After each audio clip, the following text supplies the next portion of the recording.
દર વર્ષે 14મી નવેમ્બરના બાળ દિવસ ઉત્સાહપૂર્વક ઉજવવામાં આવે છે। આ દિવસે ભારતના પ્રથમ વડાપ્રધાન પંડિત જવાહરલાલ નહેરુની જન્મ જયંતિ છે। ત્યારે પંડિત જવાહરલાલ નહેરુની 136મી જન્મ જયંતિ નિમિત્તે ભુજ ખાતે તેમને શ્રદ્ધાસુમન અર્પણ કરવામાં આવ્યા હતા। ભુજમાં આવેલી તેમની પ્રતિમાને ભુજ નગરપાલિકા, વિવિધ સંસ્થાઓ તેમજ શાળાના વિદ્યાર્થીઓએ હારારોપણ કરી શ્રદ્ધાંજલિ અર્પણ કરી હતી। આ તકે શંકરભાઈ સચદેએ જણાવ્યું હતું કે લોકશાહી સેવા શાસન અપાવવામાં, ટકાવવામાં તેમજ આધુનિક ભારતના નિર્માણમાં પંડિત જવાહરલાલ નહેરુએ મહત્વનું યોગદાન આપ્યું છે। આઝાદીની લડતમાં તેમણે મહત્વની ભૂમિકા ભજવી હતી। તેમણે કરેલા કાર્યોને આજે પણ યાદ કરવામાં આવે છે।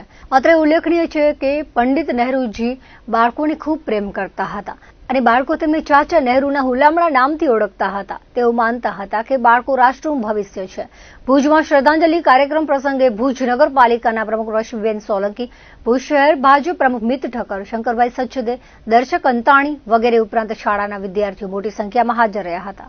અને લોકશાહી શાસન વ્યવસ્થા અપાવવામાં અને ટકાવવામાં જેમનું મહત્વનું યોગદાન છે અને આધુનિક ભારતના નિર્માણમાં પણ જેમનું મહત્વનું યોગદાન છે એવા પંડિતજીનો જન્મ 1889ના આજની તારીખે થયો।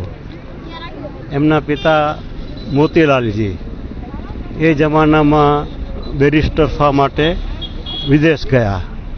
બેરિસ્ટર થઈને આવ્યા, કાનપુરમાં વકીલાત શરૂ કરી, પછી અલ્હાબાદમાં સ્થાયી થયા અને અલ્હાબાદમાં પ્રથમ પંક્તિના પ્રથમ ધારાશાસ્ત્રી તરીકે યશ, વૈભવ અને કીર્તિ ત્રણે મેળવ્યા।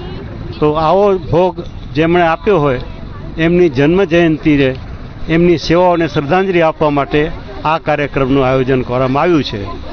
આઝાદી પછી પ્રથમ વડાપ્રધાન તરીકે આજે દેશનું જે ભવ્ય નવનિર્માણ આપણે જોઈ રહ્યા છીએ એના મજબૂત પાયા પંડિતજીએ નાખ્યા અને આજે આપણે સૌ એમને કારણે લોકશાહી શાસન વ્યવસ્થામાં જીવી રહ્યા છીએ। તો એવા રાષ્ટ્રીય નેતાને સેવાઓને શ્રદ્ધાંજલિ આપવા માટે આજે અહીં ભેગા થયા છીએ।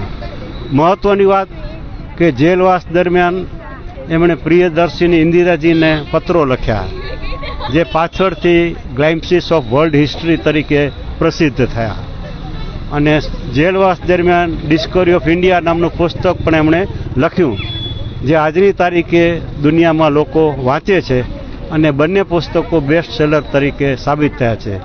તો એમના જીવનમાંથી આ બાળકો કે જે આ દેશના ભાવિ નાગરિકો છે એ પ્રેરણા લે, એ પોતાના પગ પર ઊભા થાય, એ સારા વકીલ થાય, સારા બેરિસ્ટર થાય, સારા ડૉક્ટર થાય, સારા એન્જિનિયર થાય, પોતા માટે, પરિવાર માટે, ફળિયા માટે, શહેર માટે, જિલ્લા માટે, રાજ્ય માટે, છોટે દેશ માટે કંઈક ને કંઈક કરવાની એમને પ્રેરણા મળે એ રીતે આજે આ કાર્યક્રમનું આયોજન સત્યમ સંસ્થાના રાહબર ભાઈ શ્રી દર્શક અંતાણીના માર્ગદર્શન કરવામાં આવ્યું।